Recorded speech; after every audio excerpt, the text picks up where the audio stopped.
KBC में करोड़पति पति। सूरज के जीवन का एक ही फंडा था कि मेहनत तो गधा भी करता है, घर बैठे जो कमाए समझदार वही होता है।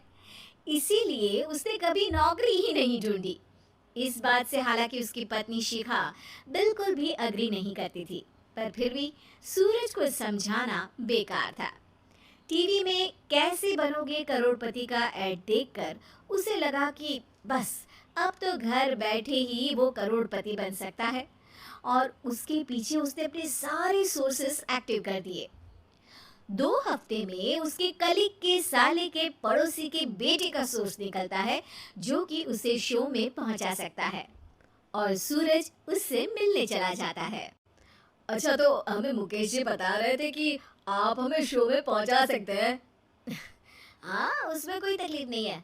मैं कल अगर कोशिश करूँ तो इसी महीने में आपका नंबर आ जाएगा। अरे ये तो बहुत बढ़िया हो गया। अच्छा, वो सिलेबस और क्वेश्चन पेपर का कोई जुगाड़ है क्या? हैं? उसका तो कोई जुगाड़ नहीं है। तो वो वाकई में कुछ भी पूछ सकते हैं? हाँ, वो तो बच्चन जी पर है, जो पढ़ते हैं वो पूछ लेते हैं। पहली कोशिश फेल होने पर अब सूरज के सामने एक बहुत बड़ा सवाल था कि आखिर जवाब कहाँ से लाए। तब शिखा ने एक सजेशन दिया, क्यों ना सूरज अपने चचेरे भाई सुमित से मदद मांगे, जो कि यूपीएससी की तैयारी कर रहा था। हालांकि इतनी मेहनत करना सूरज को समझ में नहीं आता था, पर कोई और रास्ता ना मिलने पर वो आखिर सुमित से बात करता है। अरे सुमित, हमारा कैसे बनोगे करोड़पति के लिए सिलेक्शन होने वाला है। तुम हमें थोड़े चिट बनाने में मदद करोगे क्या? अरे भैया, चिट बनाए तो सालों हो गए, उसमें हमारा एक्सपर्टीज नहीं है। बल्कि आप बोलो तो हम आपकी पढ़ने में जरूर मदद कर सकते हैं। हट, कैसी अनाप शराब बातें कर रहा है तू। सूरज ने सुमित को मना तो कर दिया था, पर तैयारी करने के सिवाय कोई चारा उसे दिख भी नहीं रहा था। खासकर जब 12 के पेपर लीक करने के एक्सपर्ट शुक्ला जो भी हाथ जोड़ लेते हैं। आखिर सूरज को सुमित के पास जाना ही पड़ा, और उसने सुमित और शिखा से वादा किया कि वो बहुत मेहनत करेगा। 1 महीने की तैयारी के बाद फाइनल हुआ कि शो से 1 हफ्ते पहले एक ट्रायल खेला जाएगा, जहां पर सारे रिश्तेदार ऑडियंस की जगह पर होंगे और शिखा सवाल पूछेगी। दूर दराज से भी रिश्तेदार आकर हाजिर हो गए देखने कि आखिर कैसे बनेगा सुमित करोड़पति। सब कुछ सेट था, और इतने में सूरज आकर अपना स्पीच देता है। ये 1 महीना मेरे लिए आसान नहीं था, पर अपने भाई सुमित और अपनी पत्नी शिखा की मदद से मैं इतनी दूर पहुंच पाया हूँ। मेरे मम्मी पापा के आशीर्वाद ने भी बहुत साथ दिया है मेरा। मैं उम्मीद करता हूँ कि आज के शो में आप लोगों को बहुत मजा आएगा।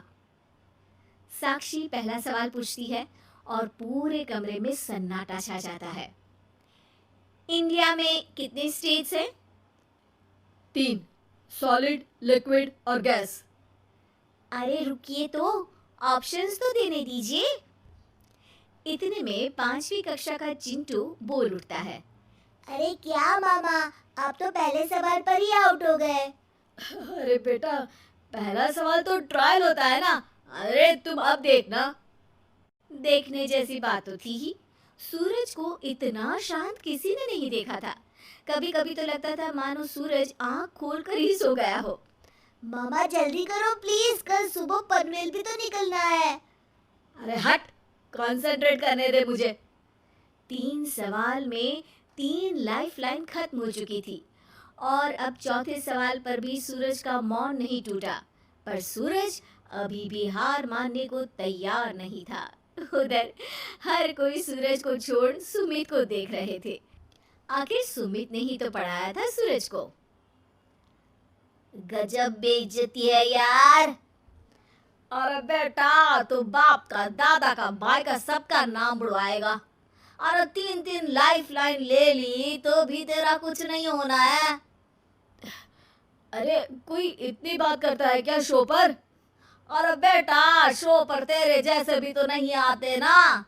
सूरज की ये जंग आखिर 1 घंटे बाद 5वें सवाल पर खत्म हो गई, जब उसने इंडिया के नेशनल बर्ड का नाम कहा, कौवा। अरे बेटा, मजा तो बहुत आया, बस थोड़ा टाइम पर खत्म होता तो आनंद भी आ जाता।